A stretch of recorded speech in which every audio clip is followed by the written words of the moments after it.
R4O5S6 karena saya mau ambil dari huruf S.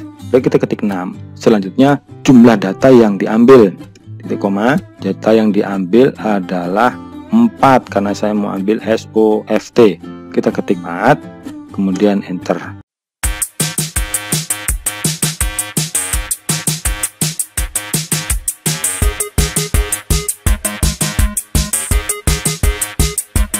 Assalamualaikum warahmatullahi wabarakatuh. Halo kawan-kawan, harapan saya kawan-kawan semua dalam keadaan sehat walafiat dan selalu dalam lindungan Allah Subhanahu wa taala. Jumpa lagi dengan Dedi Tutorial Channel. Pada kesempatan ini saya akan memberikan tutorial singkat mengenai 8 rumus tag yang biasa digunakan untuk membuat suatu aplikasi. Ke-8 rumus Excel ini ada pada tingkat mahir. Mengapa? Karena biasa kita gunakan untuk membuat suatu aplikasi. Jadi bagi kawan-kawan yang ingin menjadi programmer atau menjadi perancang aplikasi yang berbasis Excel, sangat tepat jika mempelajari ini. Baik, sebelum kita lanjut, bagi kawan-kawan yang belum subscribe, silahkan tekan tombol subscribe dan bunyikan lonceng notifikasinya. Bagi kawan yang sudah subscribe, saya ucapkan terima kasih banyak telah mendukung channel ini hingga hari ini. Dan semoga rezekinya selalu melimpah dan selalu sehat walafiat. Jadi ikut terus video ini hingga selesai, karena nanti saya akan menguraikan dengan jelas bagaimana cara menggunakan ke-8 rumus untuk teks dengan cara tingkat mahir, dengan cara yang lebih mudah untuk dipelajari. Jadi ikuti terus video ini selesai sehingga nantinya kawan-kawan semua menjadi mahir dalam menguasai ke-8 rumus tag untuk tingkat mahir ini. Baik, sebelum kita mulai, terlebih dahulu seperti biasa saya jelaskan sedikit supaya nanti ketika saya menjelaskan kawan-kawan tidak, terutama bagi kawan-kawan yang masih pemula di Microsoft Excel, karena ini Excel tingkat mahir. Saya jelaskan sedikit. Di Microsoft Excel ada huruf-huruf seperti A, B, C, D, dan seterusnya. Itu yang disebut dengan kolom. Sedangkan ada angka 1, 2, 3, dan seterusnya, itu yang disebut dengan baris. Jadi ketika saya klik di sini, ini sel yang aktif. Kawan-kawan bisa lihat di sini, di name box adalah G6. Artinya kolom yang aktif saat ini adalah di kolom G baris ke-6. Ya, baik, kita mulai saja. Sebenarnya ada banyak rumus untuk teks, namun yang paling sering sekali digunakan oleh programmer dalam membuat suatu aplikasi yang berbasis Excel biasanya hanya ada 8 ini, karena yang sering sekali digunakan. Baik, kita mulai saja. Untuk left, yang pertama rumus adalah left. Left itu adalah kita akan mengambil data di sebelah kiri. Kita akan mengambil data dari sebelah kiri. Ini saya ambil contoh, misalkan di sini ada kata Microsoft Excel yang ada di sel C5. Kalian bisa perhatikan di sini di name box. Jadi kalimat Microsoft Excel ada di C5. Baik, kita mulai. Yang pertama adalah left. Left adalah kita akan mengambil data berupa kalimat atau kata yang kita ambil dari sebelah kiri. Jadi ini sebelah kiri. Contoh misalkan ada kalimat Microsoft Excel yang ada di sel C5. Bisa lihat di sini kawan-kawan, C5. Kita mau ambil data sebelah kiri karena left berarti kita ambil sebelah kiri. Baik, kita gunakan rumusnya sama dengan left. Boleh menggunakan huruf besar atau huruf kecil sama saja. Buka kurung. Selanjutnya rumusnya adalah left, data yang diambil, kemudian jumlah yang diambil. Kemudian kita akan ambil data yang diambil. Tadi ada di C5. Kita klik C5. Selanjutnya untuk tandanya, untuk pemisah antara data yang diambil dengan jumlah yang diambil, kawan-kawan perhatikan di sini. Di sini menggunakan titik koma karena komputer saya settingan bahasa Indonesia. Jika di komputer kawan-kawan menggunakan koma, maka harus ikuti koma. Karena jika tidak, nanti akan error atau tidak akan ketemu apa yang dicari. Jika di komputer kawan-kawan atau laptop kawan-kawan menggunakan koma, berarti masih settingan bahasa Inggris. Sebenarnya tidak ada masalah. Mau bahasa Indonesia dan bahasa Inggris tidak ada masalah. Yang penting kita ikuti petunjuknya. Jika titik koma berarti menggunakan titik koma, jika koma berarti menggunakan koma. Baik, kita lanjut. Titik koma. Selanjutnya jumlah yang diambil. Saya misalkan mau ambil dari kata Microsoft Excel ini, saya hanya ambil 4 kata atau 5 kata. Misalkan mikro, misalkan. Berarti kalau saya mau ambil mikro, kata mikro berarti kita hitung ada berapa kata? 1, 2, 3, 4, 5. Berarti kita ambil 5. Kita ketulis 5, boleh berikan tanda kurung atau tidak sama saja. Tinggal kita enter. Ya, jadinya mikro karena kita ambil 5. Cukup mudah ya kawan-kawan. Baik, selanjutnya adalah right. Right adalah kita mengambil data di sebelah kanan. Kalau left tadi kita mengambil sebelah kiri, kalau right kita ambil sebelah kanan. Sama seperti tadi rumusnya, data yang diambil dan jumlah yang diambil. Hanya berbedanya kalau left sebelah kiri, kalau right sebelah kanan. Baik, kita tuliskan sama dengan right, buka kurung. Ini saya ambil contoh, misalkan katanya adalah Excel saja. Jika saya menggunakan Microsoft Excel terlalu panjang, saya buat Excelnya saja. Klik data yang mau diambil, kita klik di sel data yang akan kita ambil. Kemudian seperti tadi, titik koma atau koma menurut nanti lihat di settingan komputer kawan-kawan, menggunakan titik koma atau koma, ikuti saja. Selanjutnya kita mengambil sama seperti tadi, berapa sel, berapa huruf yang akan kita ambil dari sebelah kanan. Misalkan saya hanya mengambil 3 C, E, L saja misalkan, berarti kita ketik 3, boleh dikurung, boleh tidak, langsung enter. Jadinya cuma sel saja. Mudah ya kawan-kawan. Baik, selanjutnya adalah might. Might adalah data yang akan kita ambil yang berada di tengah. Jadi kita mau ambil data di antara kalimat ini di tengah-tengah. Jadi kalau left tadi sebelah kiri, right sebelah kanan, dan might itu ada di tengah-tengah di antara kalimat ini. Saya hanya ambil contoh Microsoft Excel. Nanti bisa kawan-kawan menyesuaikan sesuai dengan kebutuhan kawan-kawan. Untuk rumusnya hampir sama seperti tadi. Might, data yang diambil berarti ini di C5.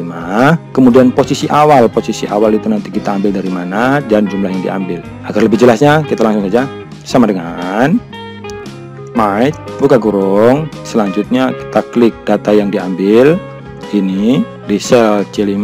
Selanjutnya titik koma, saya misalkan mau ambil hanya soft saja dari huruf S, berarti kita hitung dari huruf Microsoft ini, dari huruf M ke huruf S itu ada berapa, kita hitung. Misalkan saya hanya mau ambil soft saja, hitung M1, I2, C3, R4, O5, S6 karena saya mau ambil dari huruf S. Baik, kita ketik 6. Selanjutnya jumlah data yang diambil. Jumlah data yang diambil, titik koma, data yang diambil adalah 4 karena saya mau ambil SOFT. Kita ketik 4, kemudian enter. Ya, jadinya soft. Mungkin agak sedikit membingungkan. Saya ulang kembali agar kalian lebih jelas. Sama dengan might.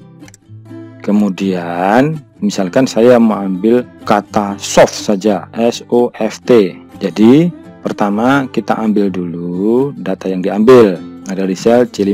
Selanjutnya titik koma. Selanjutnya misalkan saya mau ambil kata soft, kita patokkan huruf S nya dulu.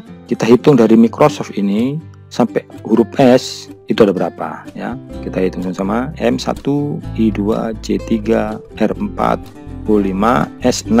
Berarti kita ketik 6 titik koma atau koma, nanti kalian menyesuaikan sesuai dengan laptop atau PC-nya. Kemudian kita mau ambil dari huruf S ini ke sebelah kanan atau bahkan ke Excel-nya juga bisa. Itu berapa karakter?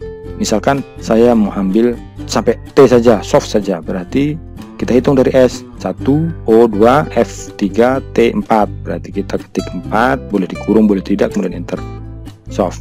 Jelas ya kawan-kawan? Jadi kalau mau lanjut ke Excel-nya, misalkan Microsoft Excel, berarti kita hitung seluruhnya. Spasi masuk dalam hitungan. Baik, selanjutnya adalah len. Len digunakan untuk menghitung jumlah karakter termasuk dengan spasi.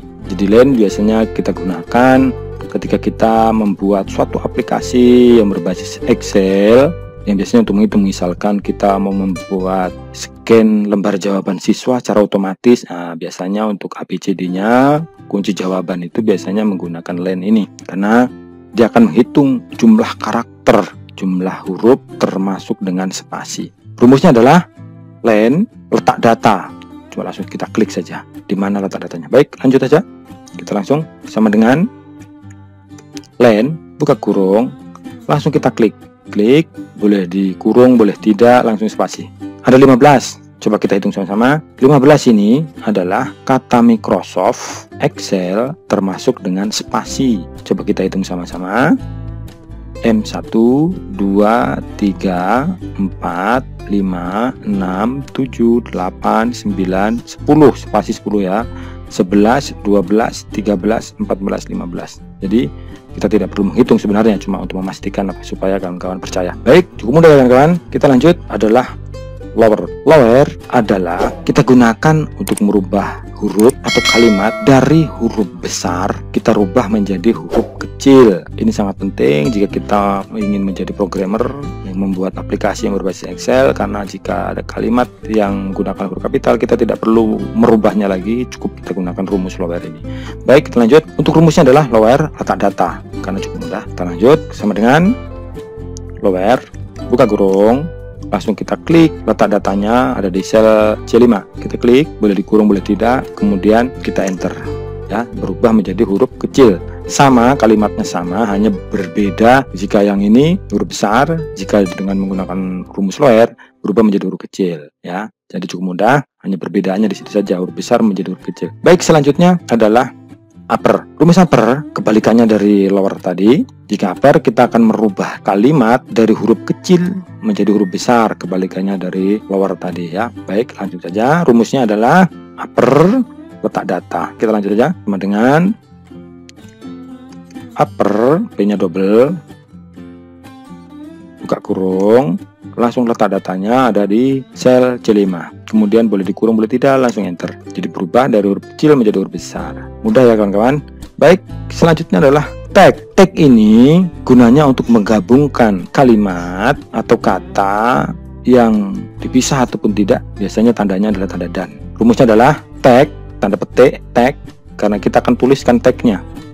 Teks, kemudian tanda dan ini, kemudian tanda petik, kemudian tag kembali. Langsung saja sama dengan tanda petik kita tuliskan. Boleh pakai huruf besar atau huruf kecil, terserah kita karena sesuai kebutuhan. Jika kita tulis menggunakan huruf besar berarti nanti akan menjadi huruf besar. Jika kita tulis menggunakan huruf kecil maka akan menjadi huruf kecil. Misalkan saya tulis menggunakan huruf besar. Microsoft tanda petik, kemudian tanda hubungnya seperti dan itu, kemudian tanda petik misalkan Excel, kemudian enter. Kalau perhatikan di sini di antara Microsoft dan Excel tidak ada spasi. Mengapa? Karena di kata terakhir tadi di Excel, di tanda petik Excel tadi kita tidak kasih spasi. Jadi kita kasih spasi di kata Excel, kita enter, maka secara sendirinya akan ada spasi. Ini tidak harus Microsoft Excel, bisa macam-macam. Misalkan saya tulis yang lain, misalkan belajar, misalkan Excel, enter ya. Jadi tidak harus kalimat ini, bisa kalimat yang lain ya. Baik, cukup mudah ya kawan-kawan. Baik, kita lanjut. Yang terakhir adalah concatenate. Concatenate biasa kita gunakan untuk menggabungkan kata atau kalimat yang berbeda sel.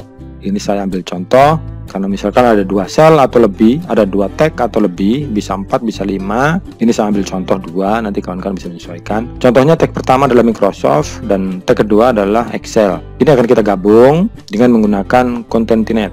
Rumusnya adalah concatenate tag 1 dan tag 2. Jika ada 5 berarti tag 1, tag 2, tag 3 dan seterusnya.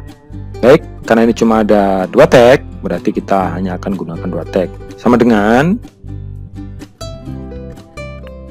concatenate, buka kurung, langsung kita ambil sel di mana kalimat pertama yang akan kita ambil, kita klik, kemudian titik koma, kemudian kita ambil teks yang kedua, kita klik, boleh dikurung boleh tidak, kemudian enter. Jika ini kita rubah, ini rumusnya tidak perlu dirubah. Kalau ini yang perlu dirubah adalah kalimatnya saja. Misalkan tutorial, contoh misalkan. Kita enter, kawan-kawan perhatikan di sini, Microsoft nanti akan berubah menjadi tutorial.